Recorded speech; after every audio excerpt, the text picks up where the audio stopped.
Here is exactly how I manage running a business productively while studying for my education and my college degree.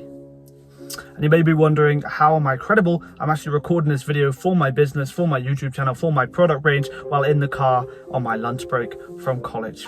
And after you watch this video, you'll have a strategy to balance education and business. Hello, I'm Dylan, I'm 18 and I coach lazy people to turn productive using tactical techniques and strategies that have changed my life forever. I went from a gamer who spent 5,000 hours of his life or 210 days straight wasting away my productive energy on bad habits that weren't progressing me towards my goals, and now I effortlessly and easily breeze through large banks for my work, for my business, education and personal development goals using strategies like this. And I do all this in a balanced manner to allow me to get good grades and also bring me closer to the objectives I want to complete in my business endeavor. So step number one of this strategy is to be clear on what is the priority, what has higher leverage. So if you do 1 hour of revision, what is that going to net you in terms of the leveraged outcome compared to 1 hour of business, which has a boundless return on the leverage, as 1 hour of revision could bring you closer to your goal of getting an A star, etc., etc. However, it's limited leverage returns. The A star is the highest cap you can get, whereas at 1 hour of business work, like recording this video right now, and editing it and making a thumbnail, scheduling it, could give me a boundless return. So it's the higher leverage opportunity because this video could reach 1 million people and end up converting to sales, allowing me to make this my full-time career and help people in productivity alongside that. So therefore, my priority and what I'm going to prioritize putting my time into is therefore business and tasks like this over revision, as it has simply a higher leverage, a higher ROI, and more of a return on the work and the hours I'm putting into it. Whereas revision is capped at A star, business is completely boundless. There's no ceiling to what return I can get on recording this video.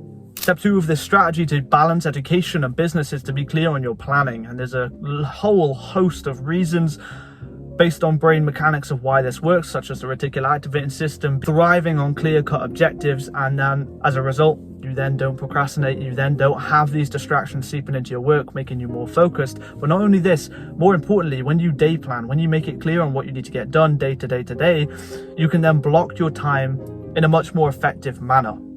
What I mean by this is, if you don't know what you need to get done day to day for your business and education, how on earth are you expecting to balance education and business, which both require a lot of attention? If you don't know when you're going to do task A for the education and task B for the business, they're going to collide, you're going to crash, you're going to be in a rut of procrastination, and you're going to fail in both. In order to productively sustain progress in your education and progress in your business coincidedly, side by side, you need to be clear on setting time for both of them in the days and the weeks you're putting into the work. So being clear on planning, either using a high quality physical planner with a scientifically backed interior like the one I've produced specifically for people who are trying to be productive, link to the description, or just writing down on a bit of paper what you need to get done for your education and your business, and then blocking up your day in time to allow you to progress in both at the same time. And finally, procrastination is good. This third step of the strategy to balance education and business is procrastination is good. And you may be wondering, what the hell am I talking about? If you have 4 tasks you need to complete for education and 4 tasks you need to complete for business, but you're procrastinating education task A, do business task A. And then, even though you're procrastinating and putting off the educational task, you're still putting your effort into the other sector that you're trying to progress in and bring closer to the goals in that endeavor. So you're struggling with business, struggling to find motivation to really edit this video. It's going to take ages. I can't be bothered. Oh, I'll do education instead. I'll revise for an hour instead.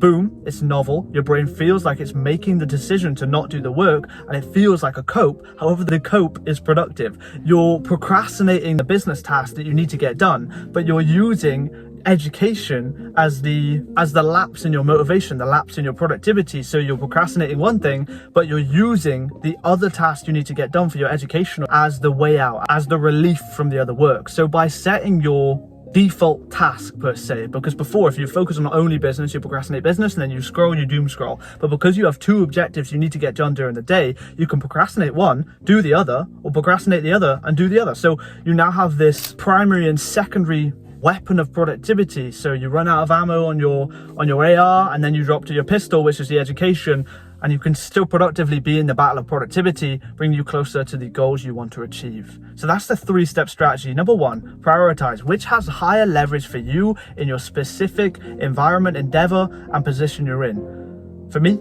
it's business. 1 hour of editing and recording this video could net me a boundless return, whereas 1 hour of revision could only cap me at an A star. Number 2, planning. Be clear on what you need to get done to further activate the mechanisms of the brain that allow you to be focused and productive to balance the work and the education, but also so you can time block efficiently to manage to progress in both education and business coincidentally.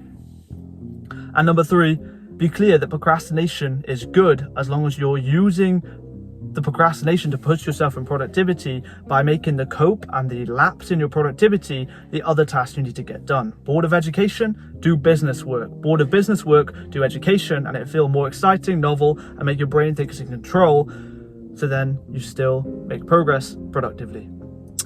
Thank you very much for watching. If you're looking to get more help from me, the productivity package in the description will change your life forever. It has exclusive guides, my personal phone number, a free high quality planner, and templates, trackers, and tools to further progress you in your productivity and help you reach the goals you want to achieve. If that sounds interesting, check it out. I appreciate you for watching.